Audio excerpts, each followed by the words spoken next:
Shut up and sit down.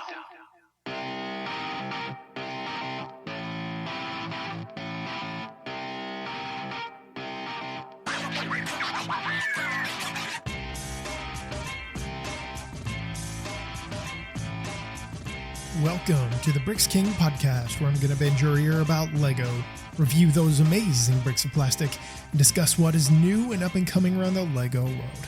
I'm your Minifigure ghost, Matt. Let's build on it. Welcome in, everybody. How are we doing today? Hopefully you're doing quite well. I am doing lovely. We get to talk Lego Masters again, but my God, am I so excited. My Texas Rangers won the World Series first time in 60 something years? Incredible. It is so cool to live in a city and a professional team wins, especially for the first time. So incredibly awesome. So I'm kind of on cloud nine. Like it was never expected, midway through the season. I'm talking about baseball for those of you that don't know. Midway through the season, it's like, yeah, I don't know, man. You had the lead in the division, you lost the lead, and then kaboom. They just got hot at the right time. So that's enough for sports for the Lego show. We'll move on from there. Anyway, we are talking about Lego Masters. We are talking about season number 4, episode number 6 today. And, some things have changed a little bit moving forward with this. Poppy and Ben actually are no longer on the show because Poppy got sick. As you know, the other episode where he was on his own, essentially, and he had to leave the show. So he is no longer around. They are no longer around, unfortunately. It sucks. It is what it is, and things happen. So they will no longer be part of the power rankings or anything like that moving forward just because they're no longer on the show, obviously. So let's go ahead and kick into it. The challenge this week was to do a one-to-one build. If you don't know what a one-to-one build is, a one-to-one build is when you take an object and you replicate it by making it out of Lego. Same size, everything, and try and get it as accurate as you can based on the real item. So at the beginning of the episode, they did this whole little, shtick of Will being, back in the 1920s or something like that, this detective, and they have all these old time antique different things that are in his office that's on set. And the funny thing is, there's an incredible amount of cool things in there. My wife and I love to go to antique stores and all that antique markets and stuff like that, just looking at some things from time to time. And you never know, you could find something. We've done a fair bit of refinishing of some older furniture, not super old, but I would say at least, 40, 50 years, maybe even 60. And, it's a lot of fun. Anyway, so back to antique stuff. So each team had to choose an item out of there. And the judges were looking for ambition and stuff like that to really go into your build. So Sam and Nina chose the 9x12 area rug. Now, the funny thing about this is, at least in the production, I don't know whether this was true or not, I'll have to ask. However, Sam and Nina were looking at the rug potentially. Christopher and Robert were not really interested in it, but Christopher was pushing like he was, and him and Nina had some dialogue and stuff like that. And the funny thing is, he was trying to bait them into choosing it so that they potentially would, use the golden brick that they have. And, it was a genius idea, this mental warfare, psychological warfare. That's what I was looking for. This psych warfare that they're using against another team. They're a brilliant set of dudes. Anyway, so ultimately Sam and Nina chose the 9x12 area rug. I looked at that thing. I was like, there's no way in hell you're going to do this. How are you going to manage to do this? How are you going to manage to do this? The amount of pieces that you would need, the base plates and everything like that. There's just no way. However, they did do it. They didn't do the full size. They did it way smaller than the original. It looked more so like a square than so much of a rectangular shape. It wasn't as elongated, but it did look sharp. I thought it looked really well done. it was, my God, like I said, it was ambitious as all get out. And the design turned out to be pretty decent. It was nowhere near as detailed. I don't know how you could have done it. That would have taken you, I mean, we're talking like mosaic style detail. There was just no way they were going to be able to nail that in 10 hours. There's just no way. So while it looked good, it just wasn't as detailed. However, they did use the golden brick. The strategy worked. Christopher and Robert got them to bite. And the strategy worked. The strategy play, the psychological warfare worked. And, you either use it or you could potentially go home. It was a 1-to-1 challenge, and that was outlined specifically to them when the judges were looking at their builds and stuff like that. When they presented them, Jamie said, hey, it was a 1-to-1 build. You didn't do 1-to-1. However, he was impressed. I don't know specifically, but I'm pretty sure he said that it was the most bricks ever put down in LEGO Masters ever within a 10-hour period. I'm pretty sure that's what he said. I missed the note on it, apparently. Anyway, moving along, Poppy and Ben are gone, as I'd mentioned. Allison and Melanie, they chose to go with the vintage camera. When I mean vintage, I mean one that has the kind of accordion center to it. And I don't even know. I've never even seen one of those cameras work. I've seen them. I've just never seen them work. I don't know the actual mechanics behind it. However, they chose to go with that. Little bit of a smaller build, looked pretty good, but I gotta admit it was pretty close to size for what it was. One of the things that I noticed was kind of difficult for them to do was get the folds of the accordion type piece to match 1-to-1. There's really not any pieces that were there that would have really been able to work. I think to be able to get those really sharp angles and of degrees and stuff like that, I don't know that was going to work. But it turned out pretty good. It did look a little rough, though, the accordion type piece that they did. But overall, I thought it turned out pretty well. The side-by-side comparison seemed to go really, really good. Some tiny details that were different. But, man, I think getting the folds of that accordion piece was huge. And they did a pretty good job of it. I know you're probably like, well, it doesn't look that difficult. The problem is the images that we get to see, right? The quick 3 seconds, if it's even that, and you pause it and you pick details apart, you can only see so much. And I did notice that some of the cheese wedge pieces that they used, the 1x2s, as the light kind of cascades down on it, you can kind of see some flaws there. But obviously, we're not the judges. We don't have that we are right there. We've been able to see it prior to them bringing it up and such. But I got to say, the judges definitely did hammer them about their ambition, because it wasn't very ambitious. They took the smallest thing, and then they also saw the flaws. And Amy had mentioned that smaller that you build, the more, I guess, the easier it is to see the flaws that are there in comparison. She also kind of criticized there was a bulky tube that ran along the side, and you can see there's some kind of like wire filament of something, I don't know what it is, that runs along the one side of the camera. And they used this big kind of bulky tube, but I wasn't able to see that until the judges came back and like the angle had shifted so that, the judges are talking about it. We get that secondary image. I'm like, okay, well, now I see that. That would have been nice to know ahead of time. We have to wait for the judges. So I understand where she's going with her. Aubrey and Ryan chose to go with the vintage TV, which was an interesting choice. I did like the choice. They were kind of mixed between choosing that or the dartboard, which was just above it. Building circles out of Lego is a super difficult task. I don't blame them for not choosing that. So I thought the overall build looked pretty well built. The box of the TV and stuff like that. The color was there. The dials were spot on. But my God, the screen. The screen, it looked flat. It was gray, and it had this kind of weird gap. It was almost like what they had done is they had bridged a space, and they didn't completely attach like a plate or something of the sort. And it was like as if they were trying to, no pun intended here, brick the gap.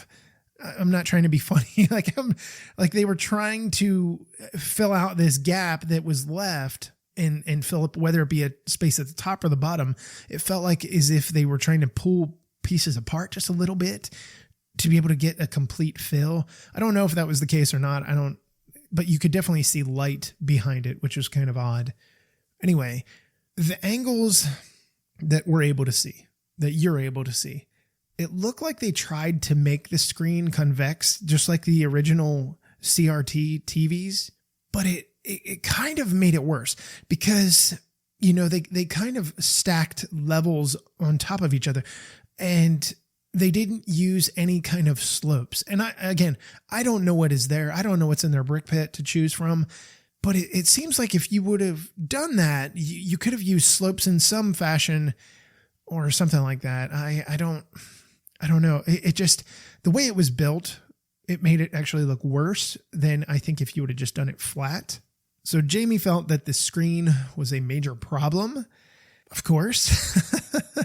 Of course, we all knew this. This was not a shock. Amy, however, she had mentioned that she wanted them to start the screen sooner so that they could nail it. And they just didn't, unfortunately. So Lewis and Alex were up next. Well, are up next. What we're discussing here.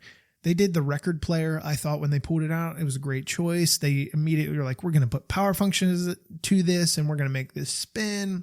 Of course, that makes the most sense. So as they present their build, I'm like, these guys continue to win the day. Just every single time that they throw a build together, I become more and more impressed. They did mention though, initially, like, oh man, this record's going to be tough because it's round. It's very difficult to get a round shape in Lego. And again, I don't know what kind of pieces they have to be able to nail it, but goodness. So the record did spin. The case of this record player was identical. It was spot on. But the record initially, it looked like when it was spinning, I was like, oh God, dear God. It looked like something that you would have in Minecraft. Like it had these blocky edges. They did the best that they could, I believe. It was just kind of a mess. And Jamie obviously mentioned, the square edges is where it kind of was lost for him. And I get that. Again, you can only manage to do so much. Christopher and Robert are up next. They are the brainchild of psychological warfare there. They are the kings of it as of right now. And they chose the office chair.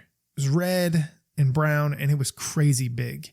The details on the cushion I don't know if it was on the upright cushion or the part you actually sit on, that cushion, it was well done. They managed to get the kind of, I don't know what you call them, like the button nails, pin nails or whatever that they use at the edge of fabric to attach the fabric to the actual chair and stuff. They managed to get those. And I initially missed it.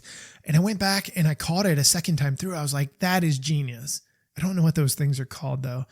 I don't even know if they use them in furniture anymore. I've not seen any kind of like fine, fancy furniture. However, they definitely needed dark red in the brick pit. Again, I don't know what's in there. I could tell you there are not a whole lot of parts that are in the dark reddish brown or whatever it is. There's just not a whole lot there. And man, that sucks. Because I think if they would have had that, the color of the chair would have came through pretty well. But you can only work within the constraints that you are given, right? Amy did mention though that she thought the edges were a little bit blocky. I agree. There's definitely something that I'm assuming they probably could have had. Maybe it would have been a matter of more time. Coming down to the last 2 minutes, their biggest thing was getting the actual chair attached to the base, which they did.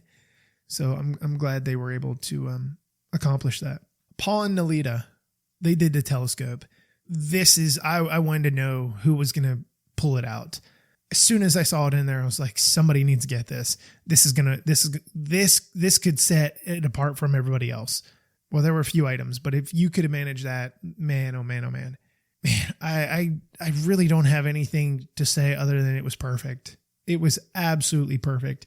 The curves were perfect. The color was perfect. All the little minute details. I say minute details. There's not a whole lot of minute details on there, just on the telescope in general, but it was just the little things that clicked for this build. Just the little tiniest thing that they managed. And Paul had mentioned that it was kind of heavy, but the way it was built, it kind of almost counterbalanced itself. So that was really good. But my God, Jamie was gushing over this thing, of course. They were waiting for this moment of them to rise and shine and just blow the top off of a challenge. Amy was a giant fan of the proportions and all the stud-free area on the entire build. How few studs they were showing, and I agree, they were minimal at best. So then we finish off with Emily and Kelly. They chose the clarinet. I thought they were absolutely insane. I was like, how are you going to get all these tiny little details? You could talk about size in comparison to the camera. Is it too small? But there's a lot more intricate detail there that you have to nail. My opinion, I thought it was a solid build. It's better than things that they have done in the last few episodes. I cannot even begin to wrap my head around how tiny or how difficult it was to get those tiny details, but they managed, and they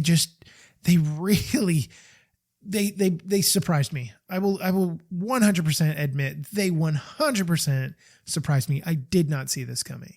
And initially I thought, okay, you look at a clarinet and you see all these kind of like the little veins and the valve openings and stuff. And I was like, how are they going to do that? How are they going to be able to manage to get that? And they did.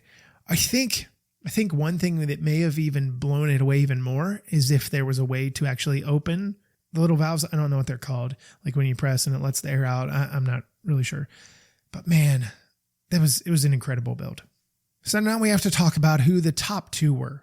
Who were the two teams that blew it away? First up, we had Emily and Kelly. Absolutely. I agree 100%.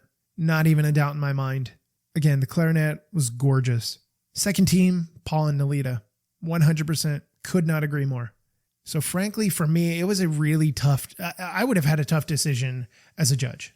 100% would have had a really tough decision as a judge, but they managed. They absolutely managed, and they chose Paul and Nalita. And I agree. It was kind of a toss up. I definitely liked the clarinet. I did like the telescope better, but that's just my opinion. But apparently the judges, they loved it even more. So now we have to talk about our bottom two. Bottom two. First one, Aubrey and Ryan. The TV, that screen. Everything else on the TV looked perfect. Screen, no. Second team, Allison and Melanie. I didn't think their build was that bad, but in comparison, you had nobody else. You had nobody else that was there. Poppy and Ben are gone. Sam and Nina used the golden brick, so they're not down there. Where do you go here? So they are definitely in the bottom two, unfortunately. The judges chose, and they went Aubrey and Ryan. They said, yeah, you're not good enough. You got to go home. This was not a very good challenge for Aubrey and Ryan to build. I honestly think this was, I don't want to say it was above their head or over their head or out of their league, all the cliche stuff. This just didn't seem to suit their building style with what they really work well with building. That was a whole lot of nonsense. You look at the challenge last week with the Cirque challenge, okay? And what they managed to do with their part of the story with the mermaid. They nailed it. The movement and the detail was exquisite. They are more of like maybe landscape isn't the right word, but they're more of like a landscape build type team. Like I could see them at home building together, and they have this very intricately detailed build that they're working on. It could be like last week with the mermaid, but even with more time, it could have been even more intricately detailed. I foresee them being that kind of team. So unfortunately, this build just didn't seem to work. When they had their special guest on, which we'll talk about in a minute, the special guest had said, hey, I think that is real, made of brick, or I think, I can't remember what she said. Or yes, the dartboard is made of brick. Yes. Well, it was not, but they had thought about it, and you saw the emotion come off of Ryan's face immediately. He's like, like, yes, we should have chose that thing. But again, you're talking about size, roundness. That would have been about the same amount of diameter, I guess, of the record, but it obviously wouldn't have been as thin. So maybe there would have been a way. So unfortunately, they are gonzo. So now we have to move on. We got to talk about what happened with the guest. They had Stacy from season 3 last year come back, and she basically they wanted to tell us in this office what is real and what is not. Find the Lego items that are in here. Well, she picked out the chair. She picked out the TV. I don't know what else. And then of course she didn't notice the rug, which who's looking down at the rug, honestly? So, whatever. But then Will grabbed the TV and he smashed it. And then he sat in the chair, partially sat in the chair, obviously protecting himself from crashing down and having a Lego go up his backside. It would have been bad. So, they had her on, and that was it. That's all she was there for. And she was gone. And we already know what I think about season 3. So let's talk about Basement Dwellers. We've got a new team in the basement this week. Allison and Melanie are there. They're a first timer. Aubrey and Ryan, this was their second time in, and unfortunately they're gone. We have not had a team end up in the basement more than twice before they went home. That's interesting. We've got a few that are still one-timers that are alive for this. You have Sam and Nina, you have Emily and Kelly, and now you have Allison and Melanie. So, it could happen. We'll see moving forward. And then you had Sam and Nina, who lost the golden brick for a second time. Incredible. So now we get to my favorite part. Y'all know this is my favorite part. We get to the power rankings. This week has definitely seen a shakeup. 100% a shakeup. So at the bottom, obviously Aubrey and Ryan are at the very bottom, but they are gone. So we're not counting them in. But the other 6 teams, and of course Poppy and Ben are gone. The other 6 teams, number 6 this week, we have Allison and Melanie. They dropped below Emily and Kelly. They were below Aubrey and Ryan last week, even though there was no winner declared. So not looking good. You're picking up the bottom of the barrel here. Then at number 5 this week, we have Sam and Nina. They dropped from 3rd. And here's my justification. My justification is you had 2 other teams that were better. You had 2 other teams that finished in the top 2. You lost your golden brick. You didn't complete the 1-to-1. I mean, and again, it's an overall kind of thing, but with the other 2 teams really killing it this week and improving, there was no justification to keep them above them. So they sit at 5. Emily and Kelly moved up a lot. They moved up a lot. They moved up above Allison and Melanie, Sam and Nina, Aubrey and Ryan, because now they're gone, but they've been kicking the bottom of the barrel for weeks. And they elevated this week. Proud of them. Christopher and Robert finished in 3rd this week. Well, I shouldn't say finished. They dropped to number 3. Their build was ambitious. It was great. They didn't win. They didn't finish in the top 2. There's no justification to keep them at number 2 this week. Paul and Nalita, they're the biggest movers. They moved 3 spots from 5 last week to 2 this week. I had a very difficult decision putting them at 2 or 1. And not as difficult as like, oh man, I don't know if I can do this. Are they 1A and 1B? No, not really. But I had to remember all the gloriousness that Lewis and Alex have done. And I was like, okay, the only thing that they managed to miss was the roundedness of the record. Okay, then they're staying there. But Paul and Nalita, they've gotten better. And y'all know how critical I have been of them with what they have churned out. In the beginning, I was kind of like, this is not going to cut it. This is not going to cut it. And they continue to improve. The judges are impressed. Amy was, kind of mentioning that this is where they expected them to be. This is what they wanted them to be. And then just continue to do it. And then Lewis and Alex, like I said, the roundedness of their record was it. So I don't have any justification to move them out of first place. I really don't. So next week, They get to build a designer bag. We'll see how that turns out. And the winner will be on the cover of Brick Chic magazine. I guess we'll see how that turns out. Definitely not the most exciting, in my opinion. I really liked this episode. I thought the builds were really good. Designer handbags, designer bags, whatever. I guess we'll see, right? I guess we'll see how it turns out. So that'll wrap up this episode of LEGO Masters. Until we meet again, I'm your minifig host, Matt. Let's build on it.